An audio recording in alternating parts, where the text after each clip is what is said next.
கார்த்திக் தீபா சீரியலில் ஒரு அட்டகாசமான ப்ரோமோ பற்றி பார்க்கலாம் வாங்க.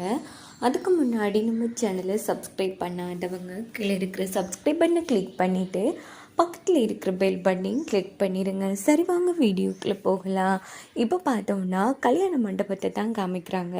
அங்கே சாமுண்டீஸ்வரி முடிவெடுத்திருக்காங்க, நம்ம கார்த்தியை தான் நம்ம ரேவதிக்கு கல்யாணம் பண்ணி வைக்கணும்னு. அது மட்டும் இல்லாமல் மாயா மகேஷை பழி வாங்குறதுக்காக தான் கல்யாணம் வரைக்கும் கொண்டு வந்திருக்காங்க சாமுண்டீஸ்வரி. இன்னொரு பக்கம் மாயா, மகேஷ், சந்திரா 3 பேரும் செம்ம டென்ஷனில் இருந்துட்டு இருக்காங்க. இந்த சாமுண்டீஸ்வரி மேடம் அந்த டிரைவரையும் மாப்பிள்ளை தோழனா வச்சுட்டாங்க. அவன் தூரமாக இருக்கும்போதே இன்னும் எல்லாம் பண்ணுவான். இப்போ பக்கத்தில் இருந்தால் எது பண்ணால் கண்டிப்பாக நமக்கு கல்யாணம் நடக்காதுங்கிற மாதிரி மகேஷ் ஒரு பக்கம் புலம்பிட்டு இருக்காங்க. அப்போ சந்திரா நீங்கள் அந்த கார்த்திக் மயில் எங்கே கூப்பிட்டாலும் போக வேணாம், எந்த பிரச்சனைனாலும் எங்ககிட்ட சொல்லுங்கள், நானும் என் புருஷனை பார்த்துப்பான் அப்படின்னுட்டு சந்திராவும் அங்கேருந்து போனதும் மாயா மகேஷுக்கு ஆறுதல் சொல்கிறாங்க. இன்னொரு பக்கம் பார்த்தோன்னா ரேவதியும் ரொம்ப ஹாப்பியாக இருந்துட்டு இருக்காங்க. இந்த பக்கம் மயில், கார்த்தி 2 பேரையும் யோசிச்சுட்டு இருக்காங்க. என்னப்பா விடிஞ்சா ரேவதிக்கும் அந்த மகேஷுக்கும் கல்யாணம் நடக்க போகுது, இப்போ வரைக்கும் நீ எந்த ஒரு முயற்சியும் எடுக்கலையே, அந்த மாயா மகேஷ் பற்றிய உண்மையை இன்னைக்குள்ளே தெரியப்படுத்தி ஆகணும்யா அப்படின்னு மயில் சொன்னதும் கொஞ்சம் இருங்க அப்படின்னுட்டு கார்த்தி என்ன பண்ணுறாங்கன்னா டாக்டர் மல்லிகாவுக்கு ஃபோன் அடிக்கிறாங்க.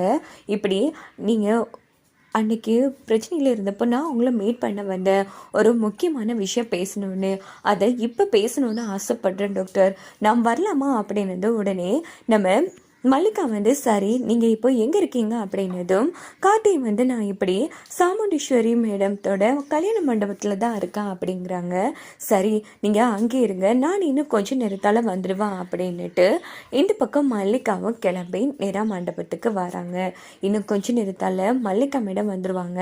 அதுக்கப்புறமா அவங்கக்கிட்டே நாம் எப்படியாச்சும் உண்மையை சொல்ல வச்சு மாயா மகேஷை துரத்திடலாம் அப்படின்னுட்டு கார்த்தி மயில் திட்டம் போட்டுட்ருக்காங்க. உடனே மல்லிகா டாக்டரும் கல்யாண மண்டபத்துக்கு வந்துடுறாங்க. ஏப்பா அந்த வாராங்கப்பா, முதல்ல அவங்கள கூப்பிடு அப்படின்னு போது டாக்டர் அதை மாயா உங்ககிட்ட தானே தன்னோட வயிற்றில் இருந்த குழந்தைய இல்லாமல் பண்ண வேண்டாம், சொல்லுங்க டாக்டர், அவங்க 2 பேருக்கு இடையில தப்பான வார்னிங் தானே இருக்குது அப்படின்னு போது, இங்கே பாருங்க ராஜா, எனக்கு எல்லாமே தெரியும், அது மட்டும் கிடையாது, அந்த மாயா மகேஷ் இந்த உலகத்திலேயே ரொம்ப கேவலமானவங்க அப்படின்னு போதும் மேடம், இந்த விஷயம் எங்கள் சாமுண்டீஸ்வரி மேடமுக்கு தெரியாது.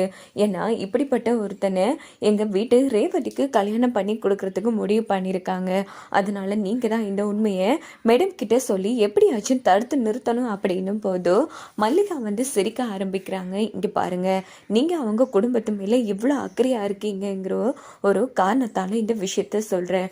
சொல்லப்போனால் சாமுண்டீஸ்வரிக்கு அந்த மாயா மகேஷ் பற்றி எல்லா உண்மைகளும் தெரியும் அப்படின்னும் போது மயிலும் கார்த்தியும் செம்மையாக அதிர்ச்சியாகிறாங்க. டாக்டர் என்ன சொல்கிறீங்க, அத்தைக்கு முன்கூட்டியே தெரியுமா?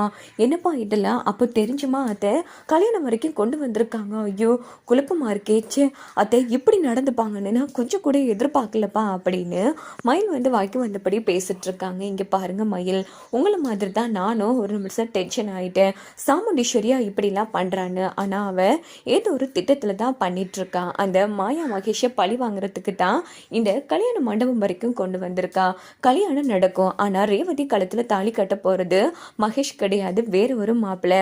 அதை என்கிட்டே அவள் ஒழுங்காக சொல்ல, எல்லாருக்குமே இது ஒரு ட்விஸ்டாக தான் இருக்க போகுது. அதனால நீங்கள் அவசரப்பட வேணாம், பயப்படவும் வேணாம். கண்டிப்பாக மகேஷ் ரேவதி கழுத்தில் தாலி கட்ட மாட்டாங்க அப்படின்னுட்டு மல்லிகா அங்கேருந்து போனது. என்னப்பா இது, நாம் 8 அடி பாய்ச்சா என் அத்தை 16 அடி பாய் வாங்க போல இருக்கேன். ஆமாம், தெரிஞ்சும் இத்தனை நாளாக தெரியாமல் நடிச்சிருக்காங்கன்னா கண்டிப்பாக அவங்க தன்னோட பொண்ணு வாழ்க்கை வீணாக போகிறத பார்த்துட்டு சும்மா இருக்க மாட்டாங்க.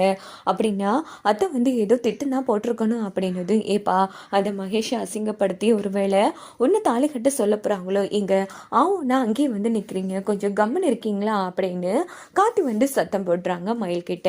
இன்னொரு பக்கம் பார்த்தோன்னா நம்ம மல்லிகா ரூமுக்கு வந்ததும், இங்கே பாரு சாமுண்டீஸ்வரி, வெடிச்சா கல்யாணம், இப்போ வச்சு சொல்லு சாமுண்டீஸ்வரி, யாரு நீ, உன் பொண்ணுக்கு மாப்பிள்ளையை எடுக்கலான்னு இருக்கா அப்படின்னும் போது கண்டிப்பாக சாமுண்டீஸ்வரி அந்த இடத்துல மல்லிகா கிட்ட கார்த்தி தான் என்கிற உண்மையை சொல்லுவாங்க. இதுக்கிட்ட மல்லிகாவும் உண்மையிலேயே இந்த நீ கொடுத்து வச்சவ சாமுண்டீஸ்வரி, ஏன் அப்படி சொல்கிற, அந்த மாயா மகேஷ் எப்படிப்பட்ட கேவலம் கெட்டவங்கன்னு அந்த பையன் ராஜாவுக்கு ராஜாவுக்கு எல்லாமே தெரியும். இந்த விஷயத்த நிரூபிக்கிறதுக்காக என்கிட்ட வந்து பேசிட்டு இருந்தாரு. ஆனால் விளையாட்டை பார்த்தியா, உனக்கு தெரியுங்கிற விஷயம் அவங்களுக்கு இப்போ தான் தெரிஞ்சுக்கு அப்படின்னும் போது, அப்படின்னா ராஜாவுக்கும் மயில் மாப்பிள்ளைக்கும் முன்னாடியே தெரியுமா அப்படின்னு சாமுண்டீஸ்வரி கேட்டதும் உடனே அந்த இடத்துல மல்லிகா டாக்டரும், ஆமாம் இப்போ தான் நான் இது சம்மந்தமாக பேசிட்டு வரேன்.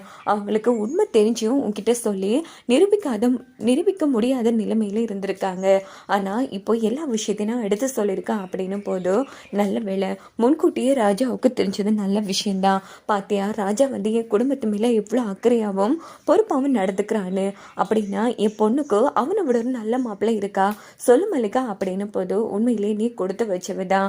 அவன் இப்படி நீ யாருன்னு தெரியாதப்பவே இவ்வளோ அக்கறையா உன் குடும்பத்து மேலே இருக்கான்னா கண்டிப்பாக உன் பொண்ணை கட்டிக்கிட்டான்னா உங்கள் குடும்பத்தை வந்து தாங்கன்னு தாங்குவான் சாமுண்டீஸ்வரி. எனக்கு ரொம்ப சந்தோஷமா இருக்கு அப்படின்னும் போது சாமுண்டீஸ்வரியும் சந்தோஷப்படுறாங்க. இந்த பக்கம் பார்த்தோம்னா நம்ம காட்டி வந்து ரேவதியை தாங்கி பிடிச்ச எல்லா விஷயத்தையுமே சந்திரா நம்ம சிவனாண்டிக்கிட்ட சொல்லும் போது, இதுக்கப்புறமும் சரிப்பட்டு வராது, அந்த கார்த்தி கல்யாண மண்டபத்தில் இருக்கக்கூடாது, எப்படியாச்சும் நாம் அவனை தூக்கணுங்கிற மாதிரி அந்த இடத்துல சிவனாண்டி முடிவெடுக்கிறாங்க. கண்டிப்பாக முடிவெடுப்பாங்க. இன்னொரு பக்கம் பார்த்தோம்னா நம்ம காட்டி வீட்டில் இருந்து எல்லாருமே ரேவதி கல்யாணத்துக்கு வர்றதுக்காக வேஷம் போடுறாங்க. அதாவது நம்ம கார்த்தியோட தம்பி இருக்காங்க இல்லையா, அவங்க என்ன பண்ணுறாங்கன்னா நேராக ஒரு முஸ்லீம் மாதிரி ஒரு கெட்டப்பில் இருக்காங்க, இந்த பக்கம் பாட்டி ஒரு கெட்டப்பில் இருக்காங்க.